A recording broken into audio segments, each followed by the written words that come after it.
যুক্তরাষ্ট্রের প্রেসিডেন্ট হিসেবে শপথ নেওয়ার পর ডোনাল্ড ট্রাম্প একাধিক গুরুত্বপূর্ণ আন্তর্জাতিক ইস্যুতে তৎপরতা চালাচ্ছেন। তার সিদ্ধান্তগুলো বিশ্বের বিভিন্ন অঞ্চলে প্রভাব ফেলতে শুরু করেছে। ট্রাম্প ঘোষণা করেছেন ১ ফেব্রুয়ারি থেকে মেক্সিকো ও কানাডার পণ্যের ওপর ২৫% শুল্ক আরোপ করা হবে।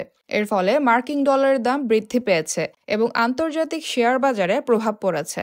গাজা অঞ্চলের যুদ্ধবিরতি নিয়ে ট্রাম্প জানিয়েছেন তিনি গাজা যুদ্ধবিরতির চুক্তি নিয়ে খুব বেশি আশাবাদী নন, যদিও ১৫ মাস পর রবিবার থেকে গাজায় যুদ্ধবিরতি কার্যকর হয়েছে।